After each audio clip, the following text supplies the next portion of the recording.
grabbing? This is the one? Is it loud enough? Everybody hearing me? Words? Audible? Yes? No? Awesome. This is good. I could almost like not even use the mic. I could just yell and it'd be fine. But I'm gonna. It's a weird muscle memory thing. I don't know. Oh. So my name is Chris Lay. That's a real thing. Yeah. It's a sex verb. It's cool. I know. Yeah. All the bullies in middle school called me Chris Gay. Rhymes. Joke's on them. Totally prepared me for high school when everyone just called me faggot. So it's all right. It's totally all right. Turns out it's illegal to press your dick on the window of a yoga studio.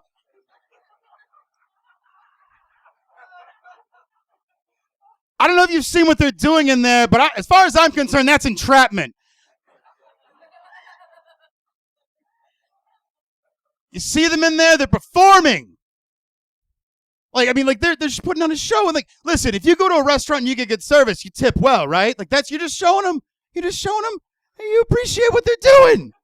It's always the police don't get it. They don't understand my point of view. They don't understand it at all. I got condescended to this afternoon in a really strange way. I was at a bar, and I was waiting to buy a drink, and a woman came up to me and kind of like touched me on the shoulder, and she's like, hey, can you hand me a stack of those cocktail napkins? I've got small children with me. And I'm like, okay. So I get some, and I'm like, is this enough? And she just like touches me again. She's like, no, honey bunny, small children. I got small kids. And so I got to give her more. And it's like, what are you talking about? What does that even mean? Like, is that, like, am I supposed to know that you have, what are the kids using the napkins for?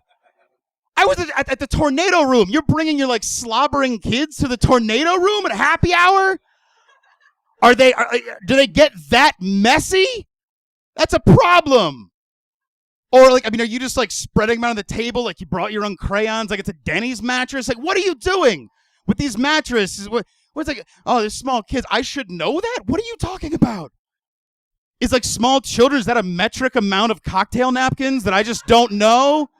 That I just, like, undercut you on? That doesn't make any sense to me at all.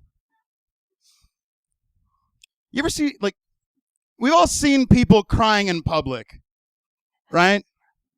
Like, someone gets a call and it's bad news, or they, like, are walking from their boyfriend's house and, like, they just got broken up with or something. And when I see those people, it's like a leprechaun kind of thing like that. That comes along very rarely, and so you focus on them. You're like, I want to see what's going on here. Like, can I pick up on the body language what the story is? Can I figure out like why they're crying?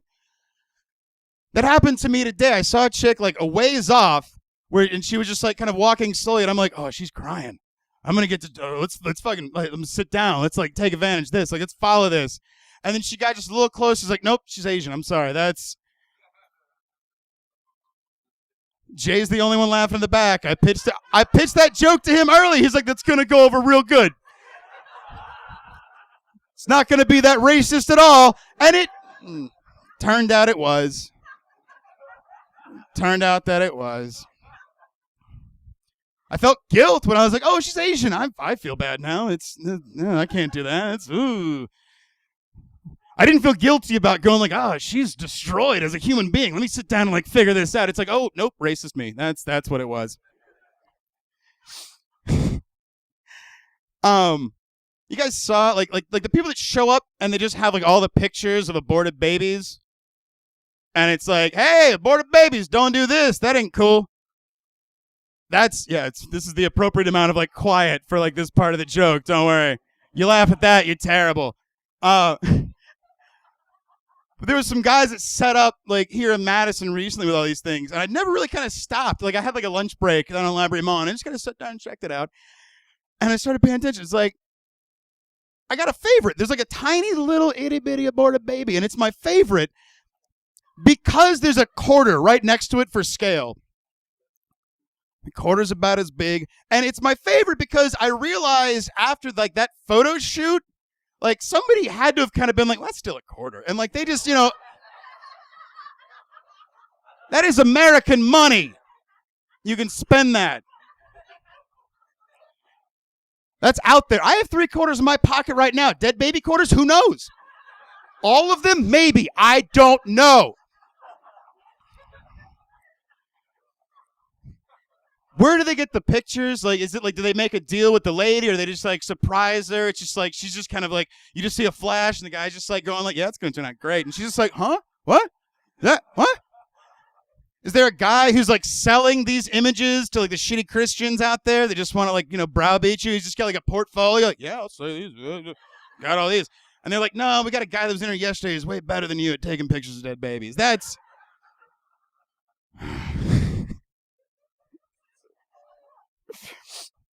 Oh, man. I saw a sign the other day. It just said, I buy used marbles. And there was a phone number underneath it. It wasn't even like a professionally made sign. It was just like a piece of poster board he bought at Walgreens, and he just like Sharpied, like not even like big, just like single thing, like I buy used marbles, and then a phone number. I got a picture of it on my phone. I can show it to anybody who doubts me. It's a real thing. I create fucked up things. As a comedian, my brain goes into shitty places, but I don't want the knowledge that like my brain went to, like created a character who buys used marbles. I don't want to be like the one who like Stephen King's that into existence. I don't want to be the generator of that. It's a real thing. It is that fucked up, and I didn't make it. It's real. But you see that, and like the number of questions that hit you immediately, it's just like you just kind of automatically have an existential breakdown. You're just like, wait, what? Why? Like like they still make marbles, right? Like you can buy them new. Why old? Just how much are you paying? What's the, like, can you imagine the transaction where you just like show up with like a Ziploc bag full of marbles, and like the guy's like, got like a $20 bill. You're like, that's not what we agreed on. You told me 30. He's just like, all right, fine. And that's, how fucked up is that? But like my mind just keeps, like these shitty gears just keep turning. And then all of a sudden I'm picturing an old man, bare ass naked in a bathtub, pouring these marbles all over his body. Let's all just like, let's together have a moment with that mental image. Just sharing that. And then I'm thinking, well, of course they have to be used. The oil from the children's hands get on there. They squeak a little different. He's picky. It's a tactile thing. He's really into that. And then you start, once you're there, I mean, you're fucking cows out of the barn. You just got to keep going with this. And you're like, I bet that actually feels pretty good. I bet that feels actually really great. Am I going to call that phone number just to do some recon and find out how much he's paying out for used marbles? And then like the next step is like, you're going to be making a sign that's going to go up on an overpass or something. It's like at an exit, and and you're going to be the one like trying to undercut this guy to have your own little weird naked marble adventure. No. And I just had to stop. I just had to I turned it into the joke, and then that's as far as I let my mind wander with that, because after that I'm just going to be a drooling just guy buying marbles. Ugh. I don't want to be that guy. It's a bad man to be. It's just fish tanks full of dead fish in your house. That's just, ugh. I'm still adding. That thing hit me right there, and then I shared it with you, and now we're all worse for it. I'm sorry. I'm very sorry. Let's move along. I had a woman at a bar the other day tell me I looked like a sexy Chris Farley. Yeah. Oh, no, we all see it. She's not wrong. She's correct. It's true. I do. But if you're going to approach somebody, like she had a look in her eye like, I got a line for you. Hey, what's up, man? You look like a real sexy Chris Farley. That's what you're going for? That's the one pop cultural reference you're going to grasp on and throw at me and like expect me to... Well, yeah, I do. Thank you. I get that a lot. You can't do that. You can't do that with that. You can't make like Chris Farley sexy. Like if you're going to do that, it has to be something. Think about it's Halloween. It's Halloween. We're all wearing costumes. Some of us Not all of you didn't get the memo, but it's okay. We still love you. This is all love in here. It's all love. But if you're going to call somebody a sexy something, it's got to be something that is in like a Halloween catalog. And you're like, yeah, I want my girlfriend or boyfriend to dress up as that. Yeah. And like there is no guy that lives in the van down by the river sexy outfit. That doesn't exist. Maybe it should. I don't know. But I'm originally from North Carolina. I moved to Wisconsin like 5 years ago. And I love what you guys got going here, which is something I like to call Wisconsin skinny. Just going to like kind of just toss it out there and see if we can, like Wisconsin skinny, the concept of, all right, sometimes that clicks with more people. But it's the idea that this works. This is okay. This is all right. I make out with chicks sometimes. This is great. Every now and again, some sex, all right? Like, Wisconsin, this thing happens. It's like the entire state just kind of like agreed to grade being overweight on a curve. I love it. Fucking love it. Back when I was in college, I used to be a model for an art class. That's a true thing, and now we're all thinking about that. This is going to be, this whole, like, my set is just going to be me walking you through, like, just this, like, nightmare alley of my brain. My horrible experiences. But I used to be an art model, and they pay you really good money to do that. Like, you just lay out butt naked and, like, let people draw pictures of you. And I did it a lot, and then I made the mistake one time of looking at somebody's drawing of me. That's a no. No. Mm-mm. No.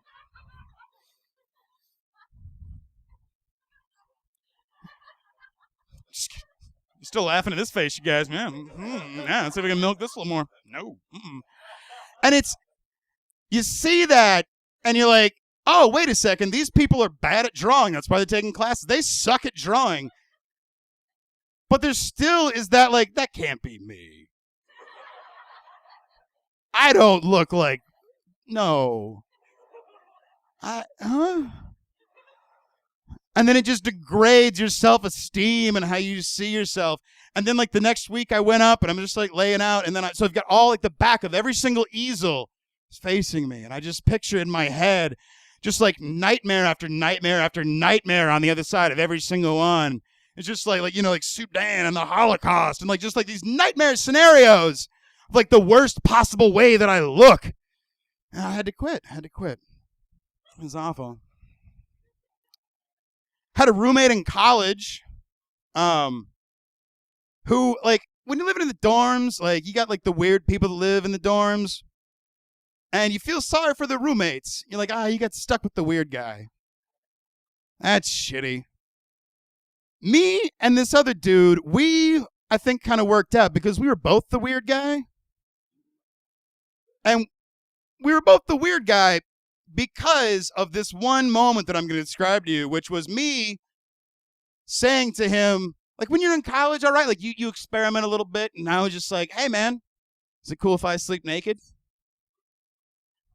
A, who says that? And B, who responds how he responded, which was, yeah, man, that's cool. That's not cool. That is not cool at all. But so that was a semester of my life. And there was one night where I was on the top bunk, he was in the bottom bunk. I see there's like 3 people that are already like one step ahead. And there was one night where I put my foot on his thing to kind of like throw myself up. He's sitting there just reading a book.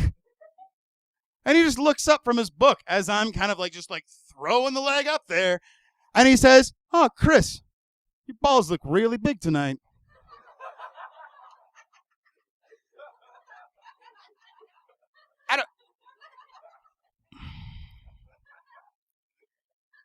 When you tear that sentence apart, which I did for the next 4 hours quietly in my bed, you come to the conclusion, he's been checking me out for a little while.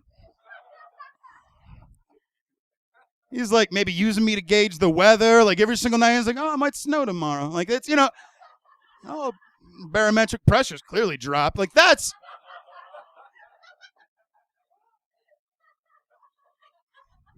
I was finally able to go to sleep that night once I realized there's somebody else in the world who cares more about the state of my testicles than I do. All right. Thank you guys very much. I'm Chris.